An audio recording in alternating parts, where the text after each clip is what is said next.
Assalomu alaykum hurmatli kuzatuvchilarimiz, Shahzoda mebellari a'zolari, bir xonadonimizga, hozir kattagina xonadonimizga oshxona mebel yasatib bermoqdamiz. Mana deyarli tugab qolgan.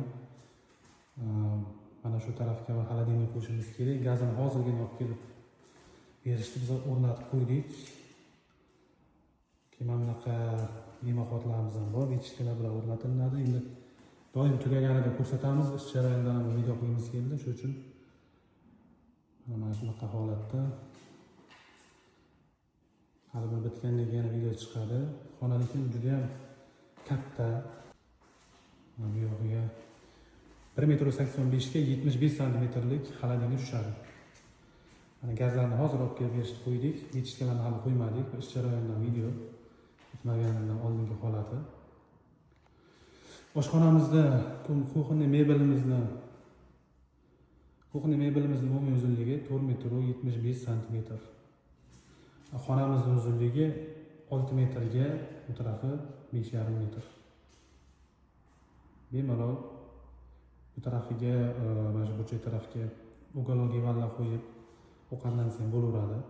Bu tarafdan ham kirish eshigi bor. Mana bu ichkari tarafdan ham kirish eshigi bor. G'oyatda zo'r proyekt bo'lgan bu. Undan keyin 3 ta mebel qilamiz bu xonadonga. Ko'rishlaringiz mumkin, mana bunisi ham hali ish jarayonidan bitmagan, tayyor bo'lmagan.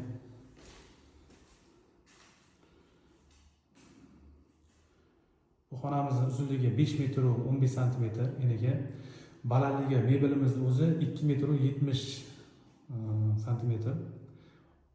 Общий umumiy patolog balandligi 3 metr 30 santimetr ekan. Mana patologlari ham nihoyatda chiroyli.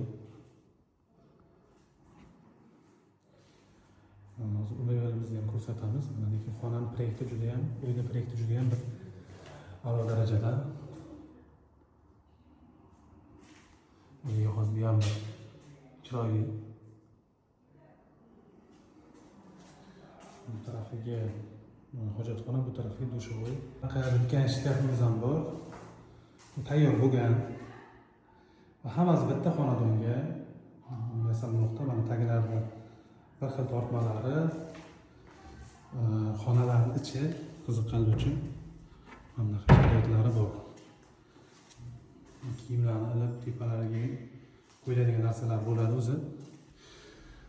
Har bitta xonasi shunaqa uslubda qilingan. Undan keyin mana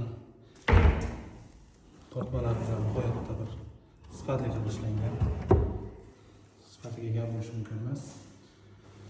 Xonamiz razmeri mana shu, aniqroq mebelimiz razmeri 3 metrga, eniga, balandligi 2,25.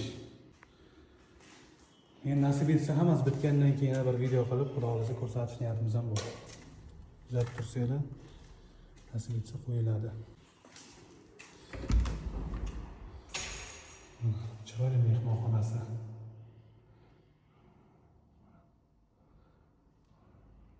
Qiziqqanlar bo'lsa, bemalol like bosib qo'yishlaringiz mumkin. Bayk oshxonamiz mana bu tarafda edi. Mebelimiz bu tarafda edi. Bu yotoqxona bo'ladi.